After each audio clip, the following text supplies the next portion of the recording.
네, 하나님 말씀입니다. 누가복음 5장 1절에서 11절. 누가복음 5장 1절에서 11절. 제가 읽습니다. 무리가 몰려와서 하나님의 말씀을 들을새 예수는 게네사렛 호숫가에 서서 호숫가에 배 두 척이 있는 것을 보시니 어부들은 배에서 나와서 그물을 씻는지라. 예수께서 한 배에 오르시니 그 배는 시몬의 배라. 육지에서 조금 떼기를 청하시고 앉으사 배에서 무리를 가르치시더니 말씀을 마치시고 시몬에게 이르시되 깊은 데로 가서 그물을 내려 고기를 잡으라. 시몬이 대답하이르되 선생님, 우리들이 밤이 새도록 수고하였으되 잡은 것이 없지만은 말씀에 의지하여 내가 그물을 내리리라 하고, 이렇게 하니 고기를 잡은 것이 심히 많아 그물이 찢어지는지라. 이에 다른 배에 있는 동무들에게 손짓하여 와서 도와달라 하니 그들이 와서 두 배의 채움에 잠기게 되었더라. 시몬 베드로가 이를 보고 예수의 무릎 아래 엎드려 이르되 주여, 나를 떠나소서, 나는 죄인이로소이다 하니, 이는 자기 및 자기와 함께 있는 모든 사람이 고기 잡힌 것으로 말미암아 놀라고 세베대의 아들로서 시몬의 동역자인 야고보와 요한도 놀랐음이라. 예수께서 시몬에게 이르시되 무서워하지 말라. 이제 후로는 내가 사람을 취하리라 하시니 그들이 배를 육지에 대고 모든 것을 버려두고 예수를 따르니라. 아멘. 네, 성도 여러분, 벌써 3월 마지막 주일입니다. 시간은 이렇게 가네요. 이제는 뭐 완연한 봄이에요. 매화가 폈고요, 산수유도 피고 있어요. 야, 우리 집 아파트 하단에 있는 목련나무가요 하얗게 꽃망울을 터뜨리고요, 우리 집 뒤에 은행나무에 올해 까치 2마리가 와서 집을 지었어요. 한 2달치더라고요. 그리고 이제 거기에 알을 낳을 것 같아요. 그리고 이제는 뭐 낮에 한 15도씩 올라가니까 봄이구나, 그런 생각이 듭니다. 단 하나, 코로나가 아직 끝나질 않아서 걱정입니다. 어쨌든 간에 좋은 계절이에요.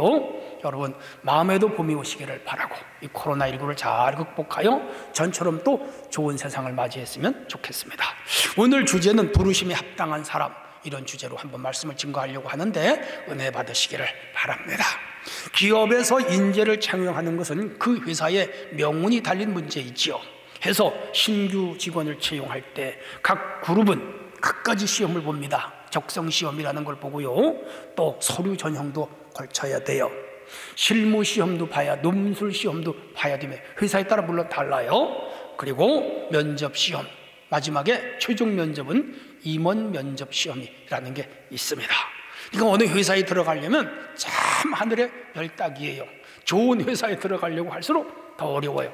아주 스펙을 많이 갖추지 않고는 들어가기가 어렵죠.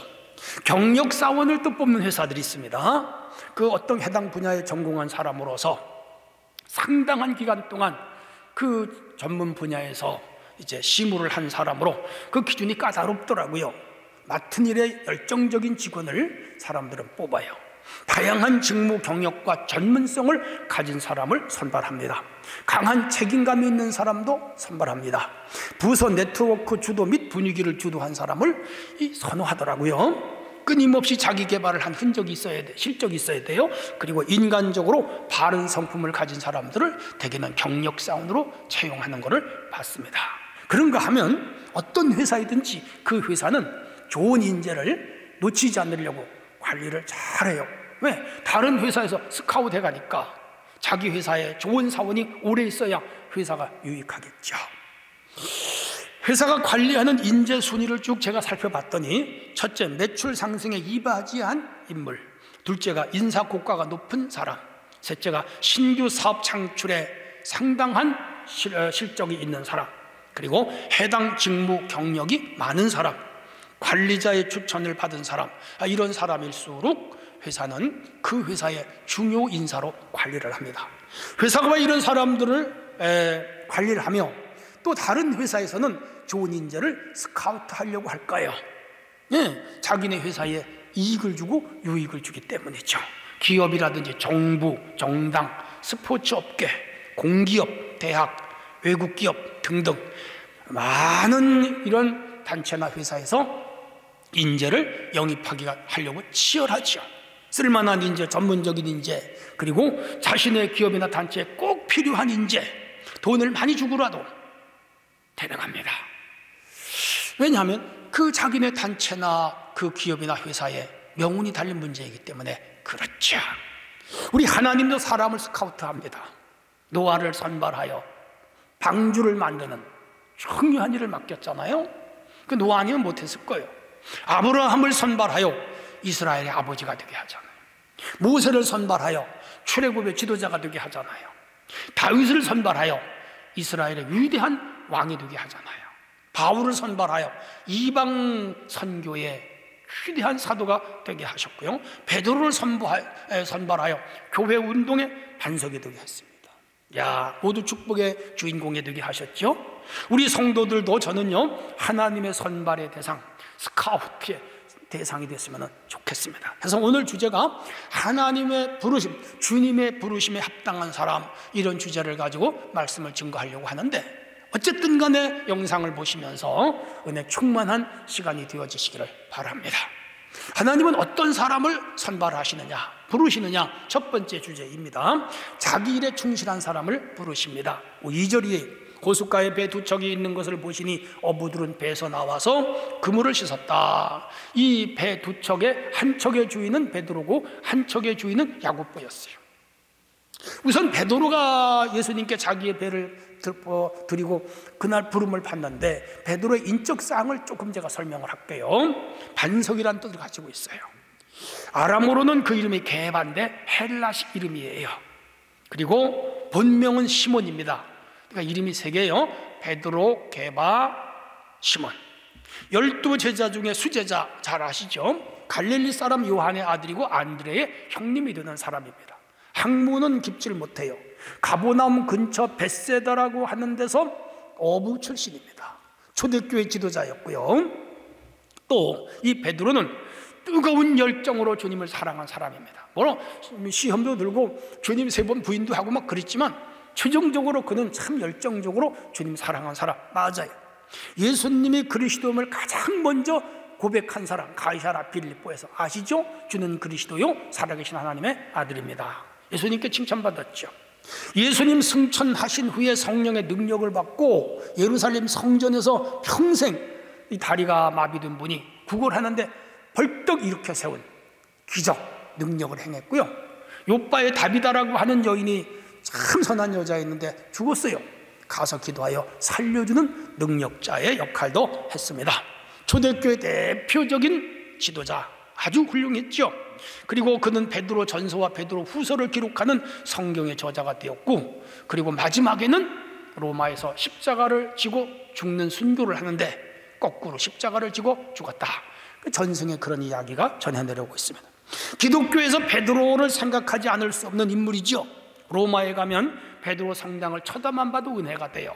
저도 2번 갔다 왔는데 참 숙연해지고 고개를 숙이고, 그리고 참 위대한 인물이 걸맞는 성당이다, 그런 생각을 해봤습니다. 이렇게 큰 인물이 베드로, 엄청난 복을 받은 사람이 베드로이지요. 이런 베드로의 특성은 열심히 일하는 사람이었다. 오늘 주님이 그를 제자로 첫 번째 부르시는데 그 부르신 첫 번째 원인이, 이유가 뭐냐? 열심히 일하는 사람이었다. 우리 주님이 그걸 보신 것 같아요. 어느 날 주님이 갈릴리 호숫가에 오셨습니다. 수많은 사람들이 주님이 오심을 알고 따라왔습니다. 그들에게 복음을 전해야 되는데 이 증거할 만한 장소가 마땅치 않아. 마침 배가 한 척, 2척이 있는데 그 중에 한 척인 베드로의 배를 빌려서 그 배를 강단으로 삼아 바닷가에 있는 수많은 무리들에게 복음을 전했어요. 즉 호수를 등을 지고 바깥쪽으로 전했습니다. 호수에서 밖으로 불어나가는 바람을 타고 멀리 있는 사람들까지 확성기 역할을 잘 듣게 했어요. 놀라운 일이죠. 근데 예수님이 거기 가셨을 때에 이 밤새도록 고기를 잡고 이 베드로 청년이 그 바닷물에, 호수죠, 자기의 그물을 싣고 있었어요. 그리고 또 저녁에 그 배를 몰고 나가 고기를 잡으려고 하는 거였죠. 지난밤에 잡은 고기가 얼마나 되는지는 모르지만 하여간에 크게 못 잡은 것 같아요. 그래서 그물 손질을 열심히 했습니다. 위에서 말씀드린 대로 베드로는 이 동네 출신이고요, 어부 출신이고요. 아버지도 어부, 자기도 어부, 고기를 잡아서 먹고 팔아서 사는 사람. 이 어부의 삶은 고달파요. 농사 짓는 것만큼 아니요, 더 고달프다고 그래요.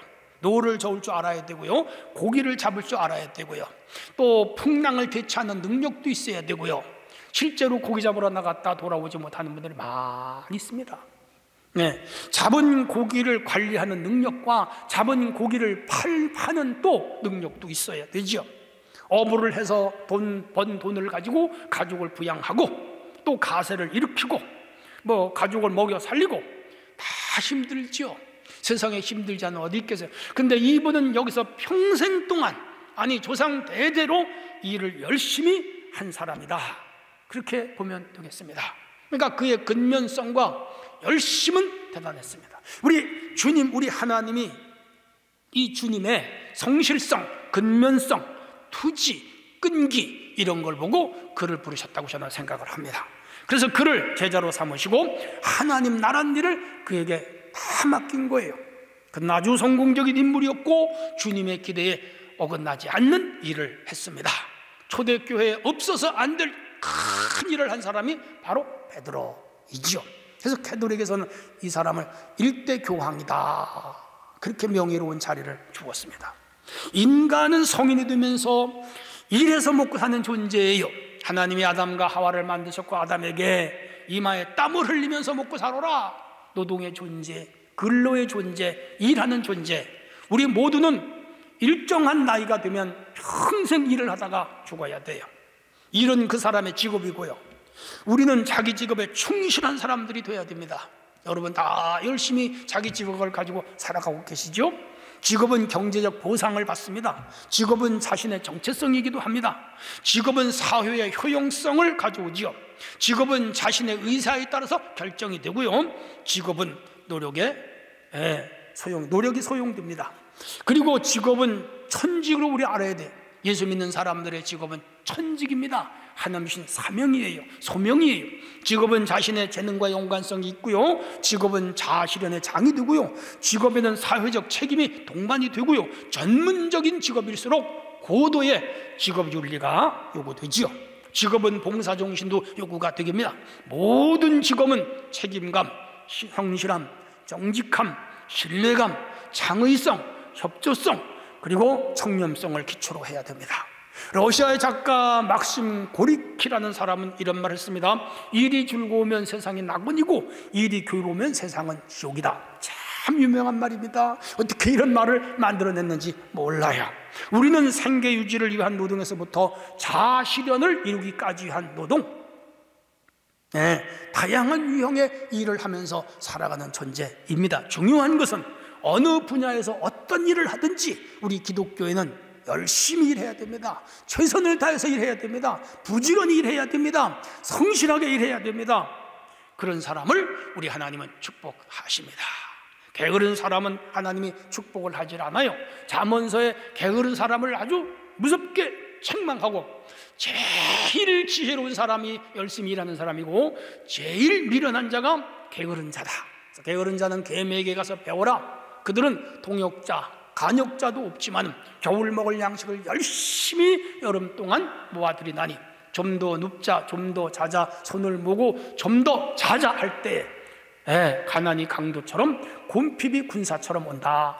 그래서 제일 어리석은 자는 뭐다? 일하지 않는 자요, 게으른 자다 그랬습니다. 5달란트를 받은 사람과 2달란트를 받은 사람은 즉시 가서 일했다 그랬습니다. 그래서 주님이 마지막에 그 카운트 할 때 착하고 충성된 종아, 작은 일에 충성했으니 많은 것으로 내게 맡기리니 내 주인의 즐거움에 참여하자. 열심히 일했다 이거죠. 사랑하는 성도 여러분, 모든 일에 근면, 성실, 충성을 다하는 성도가 되시기를 바랍니다. 하나님은 이런 사람을 뽑아서 일을 맡기고 이런 사람에게 특별한 복을 주시는 거예요. 우리 하나님이 일하는 사람을 뽑아 쓰신다는 것을 기억하고 여러분 삶에 최선을 다하여 일해가기를 주의 이름으로 축원합니다. 두 번째 주제, 어떤 사람을 하나님이 선발하시는가? 순종하는 사람이에요. 4절로 5절 말씀을 마치시고 시몬에게 이르시되 깊은 데로 가서 그물을 내려 고기를 잡으라. 시몬이 대답하이르되 선생님, 우리들이 밤이 새도록 수고하였으되 잡은 것이 없지만 말씀에 의지하여 내가 그물을 내리리다 하고. 예수님의 말씀을 베드로 옆에서 들었어요. 은혜 받았죠. 그리고 이제 예수님이 감사의 담례로 배를 썼으니까 고기를 좀 잡게 해줘야 되겠다, 그렇게 생각하시고 깊은 곳에 그물을 내려라, 4절에 그렇게 말씀을 하셨더니 베드로가 밤에 고기를 못 잡았어요. 그런데 말씀을 듣고 은혜를 받았어요. 깊은 곳에 가라니까 제가 그물을 내리겠습니다 하고 바다로 들어갔어요. 엄청나게 잡아가지고 자기 배가 가라앉을 정도로 잡았습니다. 놀라운 일이에요. 그래서 육지에 있는 또 한 척의 배를 오라 그래서 두 배에 고기가 잠기도록 잡혔다. 놀라운 일 아니에요? 주님이 하신 일이에요. 하나님 하신 일이라고요. 여기서 중요한 것은 베드로의 도전성. 맞아요. 갈릴리 바다는 200여 종 이상의 다양한 물고기가 산다고 그래요. 헐몬산에서 만년설이 녹아 내려오기 때문에 호수가 차가워요. 수온이 차단 말이에요. 얕은 곳은 수심이 20m 정도이고 깊은 곳은 수심이 200m나 된다고 해요. 담수호예요. 화산이 터지면서 생긴 호수더라고요. 제가 가보니까 태양빛이 뜨거운 중동 지방에는 낮에 수온이 올라가기 때문에 고기들이 깊은 곳으로 숨는다는 거예요. 해서 고기가 잡히지 않고 낮에는 밤에만 잡힌다는 거예요. 그래서 밤에 그물을 내려 고기를 잡았는데 어젯밤에는 못 잡았어요. 그런데 오늘 주님이 오셔서 말씀을 증거하는데 은혜를 받고 이제 나니까 예수님이 잡으라는 거예요. 근데 여기서 잔뼈가 굵었잖아요. 이 갈릴리 호수의 베드로는 전문가잖아요. 타의 추종을 불허할 정도의 실력자예요. 낮에는 고기가 잡힌 일이 없어요. 그런데 주님이 그물을 내리라고 하니까 그냥 도전했어요. 그리고 주님의 말씀에 순종했습니다. 이게 이제 중요한 거라. 자기의 생각, 자기의 이론, 자기의 경험, 자기의 기술, 그리고 지금까지 고기 잡이에 해온 모든 경험을 총동원해도 낮에는 고기를 잡힐 확률이 없는데 주님이 하라니까 그냥 한 거예요. 그게 뭐라고요? 순종입니다. 오늘 이 순종의 기적이 일어났고요, 순종의 축복이 왔고요, 그 순종을 보시고 주님이 그를 제자로 뽑았습니다. 오늘 본문에서 순종의 세 가지 점을 발견하는데 밤이 아닌 낮인데도 고기를 잡으러 나갔다. 이건 믿음이 아니고는 못해요. 그러니까 자기의 전문적인 지식보다 예수님의 명령을 더 우선했다 이거죠. 이게 믿음이고 이게 순종이에요. 둘째는 밤새 고기를 잡았기 때문에 몸에 녹초가 띄었지만 다시 한번 고기를 잡으려고 바다로 나갔어요. 이게 순종이에요. 얼마나 힘들었겠어요. 지난밤에 고기 밤새도록 잡았는데 녹초가 됐는데 또 나가라니까 나가고 싶지 않지요. 또 다른 모든 계획이 있을지도 몰라요. 아니면 그 잠자야지. 그런데 순종했어요. 이게 순종이에요. 또 하나는 말씀의 능력을 믿고 순종했어요. 거기서 예수님 말씀을 듣는 가운데 저분의 말씀을 들으면 기적이 일어날 거라고 믿어졌어요. 그리고 순종한 거죠. 그래서 하나님은 그를 제자로 뽑은 거예요. 하나님은 순종하는 사람을 뽑으십니다. 순종하는 사람에게 복을 주십니다. 순종하는 사람에게 큰일을 맡기십니다. 순종하는 사람을 통하여 기적을 일으키십니다. 순종하는 사람이 주의 제자가 됩니다. 우리는 어떤 것보다도 주님 말씀과 뜻에 순종하는 성도가 되어야 될 줄로 믿습니다. 순종에는 세 가지 요소가 필요해요. 첫째는 즉시 순종해야 됩니다. 타이밍이죠. 미적미적하거나 다음에 하거나 그러면 이미 기회를 잃어요. 두 번째는 기쁘게 순종해야 돼요. 억지로 하거나 마지못해 하거나 불평하면서 하는 순종은 순종이 아니에요. 그리고 셋째는 온전히 순종하는 것이죠. 온전이라고 하는 말은 고스란히라는 말이에요. 그렇죠. 조율이나 합의가 필요 없어요. 즉각적으로 명령에 따라가는 것이죠. 일부를 생략하거나 가감하지 않고 순종하는 것이죠. 이것이 진정한 순종이지요. 요나는 불순종했어요. 사울 임금도 불순종했어요. 롯의 처도 불순종했어요. 그들이 다 축복에서 제외됐습니다. 기억하세요.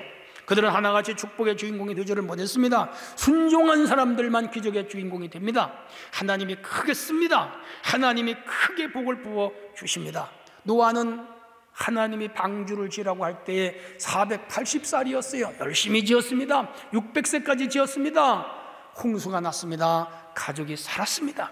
구시대와 새시대를 잇는 중보자의 역할을 했습니다. 아브라함은 본토 친척 아비 집을 떠나 내가 내게 지시한 땅으로 가라. 다 내려놓고 갔습니다. 그게 순종. 바울은 이방인의 사도로 일할 때 즉각적으로 눈이 떠지자마자 나가서 다메섹에서 복음을 전했습니다. 베드로는 오늘 본문에 보시면 이제 후로는 내가 사람을 취하리라 하시니 그들이 배를 육지에 대고 모든 것을 버려두고 이게 중요한 문장입니다. 가정도, 아내도, 자녀도, 부모도, 집도, 소유도, 배도, 직업도 다 버려두고 예수님을 전폭적으로 따랐죠. 생사를 건 거예요. 이게 진정한 순종이죠. 놀랍지 않습니까? 그래서 그에게 기적이 일어났습니다. 큰 인물이 됐습니다. 역사의 길이 남는 사람이 된 것이죠. 축복의 주인공이 됐죠. 우리는 순종해야죠. 사랑하는 성도 여러분, 하나님 말씀, 성령의 감동하심에 무조건 순종하는 성도들이 되어지기를 바랍니다. 그렇게 할 때에 하나님께서 귀히 쓰시고 아름답게 쓰시며 귀한 축복의 주인공이 되게 할 줄로 믿습니다. 나는 지금 하나님께 순종하는 사람인가, 거역하는 사람인가, 하나님께 복종하는 사람인가, 도망가는 사람인가, 자신들을 깊이 성찰하시고 주여, 베드로가 모든 것을 버리고 주님을 따랐듯이 저도 주님 따르기를 원합니다. 예배자가 되기를 원합니다. 기도자가 되기를 원합니다. 교회를 잘 섬기는 자가 되기를 원합니다. 복음 증거자가 되기를 원합니다. 한나라 확장자가 되기를 원합니다. 주님이 어떤 일을 맡기시더라도 열심히 하겠습니다. 이렇게 따르고 순종하는 성도가 되기를 축원합니다. 자, 이제 마지막 세 번째, 또 어떤 사람을 하나님은 사용하시는가, 부르시는가? 영적인 사람을 사용하십니다. 5절이에요. 시몬이 대답하여 이르되 선생님, 우리들이 밤이 맞도록 수고하였으되 잡은 것이 없지만은 말씀에 의지하여 내가 그물을 내리리이다. 베드로가 그 시간 주님의 말씀의 은혜를 많이 받았어요. 위에서 여러 번 언급했죠. 말씀을 마친 후에 예수님께서 베드로에게 깊은 곳에 그물을 내려라 하실 때에 그가 고기 잡이의 재도전을 한 이유는 뭐지요? 말씀의 은혜를 받았기 때문에. 전 우리 성도들이 말씀을 들을 때마다 은혜를 받으시기를 원하며 충만히 받으시기를 바랍니다. 식물에도 물을 조금 주면 베리베리하고 마르는데 푹 주면, 많이 주면 식물도 잘 자라다고. 우리가 은혜를 많이 받아야 돼요. 깊이 받아야 돼요. 크게 받아야 돼요. 여러분 예배 때마다 말씀을 통하여 은혜를 크게 받으시기를 바랍니다. 자, 이 은혜를 받고 나니까 예수님이 낮은 데 가서 그물을 내려라 도전하고 싶은 마음이 생겼어요. 바다의 전문가인데 낮에 고기를 잡아본 적이 없는데 예수님 말씀을 따라가는 거예요. 말씀의 은혜를 받으면 이런 일이 일어나요. 말씀의 은혜를 받으면 영적인 사람이 돼요. 그는 말씀을 들으면서 예수님의 능력자인 걸 알아봤어요. 하나님 아들이라는 그의 권위를 그는 받아들였어요. 예수님 가르치심에 감동을 받았어요. 그러면서 믿음이 생겨났습니다. 그렇게 해서 고기를 잡으면 크게 잡힐 거라고 하는 확신이 생겼죠. 그래서 2배가 잠기도록 잡은 거예요. 기적이 일어난 거죠. 여기서 중요한 대목이 있습니다. 영적인 사람이 누구냐? 방언을 하고 예언을 하고 통변을 하고 환상을 보고 꿈을 받고 무슨 계시를 받고, 그게 영적인 사람은 아닙니다. 물론 그것도 중요해요. 근데 참 중요한 것은 하나님의 말씀을 듣고 은혜를 받는 사람이 영적인 사람이에요. 오늘 우리 성도들은 말씀을 듣고 늘 은혜를 받으시기를 바랍니다. 말씀을 깨닫는 사람이 영적인 사람. 영적인 사람은 말씀을 들으면서 믿음이 생기고, 영적인 사람은 말씀을 듣고 순종을 합니다. 베드로는 그런 의미에서 영적인 사람이에요. 그래서 그는 주님의 부름을 받고 사도가 되었습니다. 영적인 사람의 5가지 특징이 있다라고 영성가들은 말을 합니다. 첫째는 자신의 행복보다 거룩함을 추구하는 사람. 2번째, 하나님께서 영광을 받는 것이 자신이 받는 축복보다도 중요하게 여기는 사람. 셋째, 예수님의 십자가를 짊어질 준비가 되어 있는 사람. 넷째가 잘못 살아가기보다는 바르게 죽기를 원하는 사람. 5째는 자신의 견해보다 성경의 견해를 따르는 사람. 이런 사람들이 영적인 사람들이다. 이런 사람들이 영성가다. 사람들은 그렇게 말합니다. 베드로가 영적인 사람인 이유는 주여 내가 주와 함께 오게도 주와 함께 죽는데도 가기를 각오했습니다. 누가복음 22장 33절에 할 정도로 영적인 사람이 되었습니다. 한편 저는 이런 사람이 영적인 사람이라고 생각을 합니다. 제가 주장하는 영적인 사람이에요. 첫째는 기도하는 사람, 영적인 사람이에요. 저는 우리 교회 성도들이 기도의 사람들이 될 수 있기를 원합니다. 둘째는 영안이 열린 사람이 영적인 사람이다. 저는 그렇게 주장을 합니다. 밥 존스라고 하는 사람이 있습니다. 그가 쓴 책 중에 너는 나의 친구라, 그런 책이 있습니다. 금세기 최고의 예언의 영을 받은 사람이에요. 지진, 쓰나미, 그리고 세계적인 사건들을 정확하게 예언한 인물이기도 합니다. 정말 정확해서 모든 사람들이 깜짝 놀랄 정도의 인물이 밥 존스입니다. 그는 9살 때 미국 엘칸소 시골 먼지 날리는 길을 걸어가다가 예수님이 하얀 백마를 타시고 하늘로 날아가는 모습을 확실하게 봤어요. 그때부터 영계의 눈이 열렸습니다. 예수님은 그를 데리고 천국 구경을 다 시켜주시고, 예수님은 그를 데리고 지옥도 다 구경시켜주시고, 그리고 주님과 자주 만나서 이야기를 나누는 사람이 됐습니다. 예언의 영을 받아서 참 영적 대가로 살아간, 저는 그분이 참 부럽다, 그런 생각을 해요. 그런데 그것도 하나님이 은사로 주시는 것이라 내가 요구한다고 주는 것은 아닙니다. 어쨌든 이 사람은 영계가 열렸고 영안이 열린 사람, 전 우리 성도들 가운데 이런 영안이 열린 성도가 많기를 원합니다. 셋째는 영적인 일에 관심이 많은 사람이 영적인 사람입니다. 말씀, 기도, 성령의 은혜와 은사, 능력, 권능, 신령한 일에 관심이 많은 사람, 성령 받고 능력 받고 권능 받고 불을 받은 사람, 불 같은 성령, 바람 같은 성령, 기름 같은 성령, 비둘기 같은 성령, 인치시는 성령, 수식어가 많아요. 이러한 성령에 충만한 사람, 영적인 사람, 육신의 소욕을 따르지 아니하고 영의 소욕을 따라가는 사람, 거룩한 일이 너무 좋고 세상 일이 덜 좋은 사람, 영적인 사람. 육적인 사람은 교회 가는 것이 있고 예배 드리는 것이 있고 기도하는 것이 있고 하나님의 일하는 것이 있고 세상 일이 좋아, 그 육적인 사람이에요. 은혜가 없어요. 축복이 없어요. 여러분, 세상 것을 끊고 우리 하나님 것을, 신령한 것을 좋아하고 따라가는 영적인 성도가 되기를 바랍니다. 넷째는 말씀에 집중하는 사람이 영적인 사람. 예수님께서 사랑하는 자들이 있었어요. 나사로와 마르다와 마리아. 마리아는 예수님 발 앞에 앉아 예수님 말씀을 듣는데 집중했어요. 영적인 사람. 마르다는 부엌에서 먹는 거 열심히 만들었어요. 육적인 사람. 기억하세요. 영적인 사람은 말씀이 좋아요. 영적인 사람은 예배가 좋아요. 영적인 사람은 은혜 받는 게 좋아요. 영적인 사람은 교회가 좋아요. 저는요, 여러분들이 영적인 사람들이 되기를 원합니다. 다섯째, 영적인 사람은 하나님을 사랑하는 사람. 여러분, 하나님 사랑하십니까? 여러분, 예수님을 사랑하십니까? 주님의 몸인 교회를 사랑하십니까? 하나님이 원하는 일을 하고 계십니까? 그렇다면 하나님을 사랑하는 사람입니다. 세 종류가 있다고 바울은 말해요. 자연적인 인간이 있고 육에 속한 인간이 있고 영에 속한 인간이 있다.